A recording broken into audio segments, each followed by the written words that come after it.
அனைவருக்கும் வணக்கம். இன்றைக்கு ஆசிரியர் தேர்வு வாரியத்திலிருந்து ஒரு பத்திரிகை செய்தி வெளியிட்டிருக்காங்க. ஸோ இந்த வாரம் பார்த்திங்கன்னா ஒவ்வொரு நாளும் ஒரு புதிய பத்திரிகை செய்தி இந்த ஆசிரியர் தேர்வு வாரியம் டிஆர்பி வெளியிட்டுக்கிட்டே இருக்காங்க.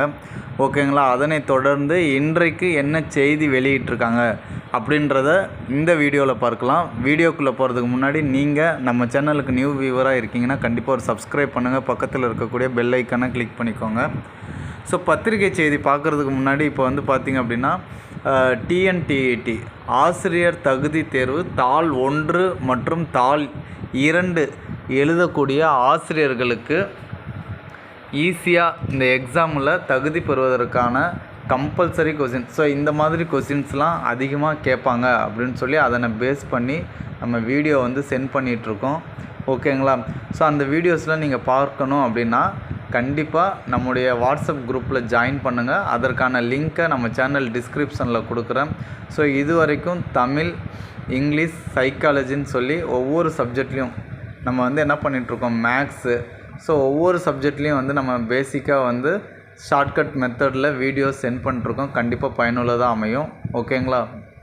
அடுத்தது பார்த்திங்கன்னா என்ன பத்திரிகை செய்தி அப்படின்னு பார்த்தீங்கன்னா, அரசு கலை மற்றும் அறிவியல் கல்லூரியில் பார்த்திங்க அப்படின்னா உதவி பேராசிரியருக்கான பணியிடம் நிரப்புவதற்கான எக்ஸாம் அனௌன்ஸ் பண்ணியிருக்காங்க. ஸோ அதை பற்றி முழு விளக்கத்தையும் பார்க்கலாம். ஸோ ஏற்கனவே 14/3/2024 அரசாணை எண் பார்த்திங்கன்னா 2/2024.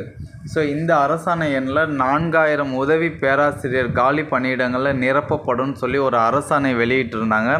ஸோ அந்த அரசாணையை இப்போ என்ன பண்ணுறாங்கன்னா ரத்து செஞ்சிட்டாங்க. ஆசிரியர் தேர்வு வாரியம் இந்த அரசாணையை ரத்து செஞ்சிட்டாங்க. ஸோ அடுத்தது பார்த்திங்கன்னா அந்த அரசாணையை ரத்து செஞ்சுட்டு இன்றைக்கு புதியதாக ஒரு அரசாணை வெளியிட்டிருக்காங்க. ஸோ அதில் பார்த்திங்கன்னா 2708 உதவி பேராசிரியர்களை நிரப்புவதற்கான ஒரு அரசாணை வெளியிட்டிருக்காங்க. ஓகேங்களா? ஸோ அது எந்தெந்த அரசு கலை மற்றும் அறிவியல் கல்லூரி அப்படின்ற டீட்டெயில் பார்க்கணும் அப்படின்னா நம்முடைய வெப்சைட்டு trb.tn.gov.in வெப்சைட்டில் நம்மளை பார்த்துக்க சொல்கிறாங்க. ஸோ அதில் பார்த்திங்கன்னா பாடவாரியான காலி பணியிட விவரத்தை முழுவதும் கொடுத்துருக்காங்க. ஓகேங்களா? ஸோ அது மட்டும் இல்லாமல் எக்ஸாமுக்கு அப்ளை பண்ணக்கூடிய தேர்வாளர்களுக்கான கல்வி தகுதி, அதற்கான வயது, அடுத்தது விண்ணப்பம் சார்ந்த அனைத்து விளக்கமும் அதில் கொடுத்துருக்கிறதா சொல்கிறாங்க. ஓகேங்களா? அடுத்தது ஆன்லைன் அப்ளிகேஷன் பார்த்திங்க அப்படின்னா நாளை முதல் 17/10/2025 நவம்பர் 10/2025 வரைக்கும் ஆன்லைனில் நீங்கள் விண்ணப்பிக்கலாம். இதில் 2 விதிவிலக்கு கொடுத்துருக்காங்க. என்னன்னு பார்த்தீங்கன்னா, ஏற்கனவே 2024 விண்ணப்பித்தவர்கள் மீண்டும் விண்ணப்பிக்கணும் ஃபஸ்ட்டு. இதில் பார்த்திங்கன்னா அவர்களுக்கான தேர்வு கட்டணம் செலுத்த வேண்டியதில்லை, அவங்களுக்கு மட்டும் தேர்வு கட்டணம் விலக்களிக்கப்படுகிறதுன்னு தெளிவாக கொடுத்துட்டாங்க. நல்லா கவனிச்சுக்கோங்க. 2024 நீங்கள் இந்த எக்ஸாமுக்கு விண்ணப்பிச்சிருக்கீங்க அப்படின்னா மீண்டும் நீங்கள் திரும்பவும் விண்ணப்பிக்கணும் ஃபஸ்ட்டு. ஆனால் எக்ஸாமுக்கான ஃபீஸ் பே பண்ண வேண்டிய அவசியம் இல்லை. 1. அடுத்தது அவங்களுக்கு வயது வரம்பு தளர்வு இருக்குது. யாரெல்லாம் எக்ஸாமுக்கு அப்ளை பண்ணியிருக்கீங்களோ ஏற்கனவே, ஸோ அவங்களுக்கு வயது வரம்பில் தளர்வு அளிக்கப்படுவதாக சொல்லியிருக்காங்க. ஸோ இந்த எல்லா டீட்டெயிலுமே நம்முடைய வெப்சைட்டில் இருக்குது.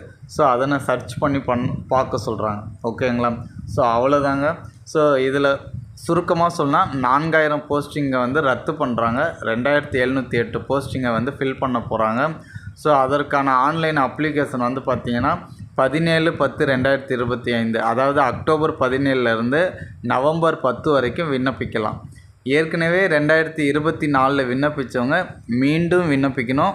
அவங்க தேர்வு கட்டணம் செலுத்தணும்னு அவசியம் கிடையாது. அவர்களுக்கு வயது வரம்பில் தளர்வு அளிக்கிறதா நம்முடைய ஆசிரியர் தேர்வு வாரியம் ப்ரெஸ் நியூஸ் கொடுத்துருக்காங்க. ஓகேங்களா? ஸோ யார் யாரெல்லாம் விண்ணப்பிக்கிறீங்களோ நாளை முதல் விண்ணப்பிக்கலாம். All the best. Thanks for வாட்சிங். Now thank you to all.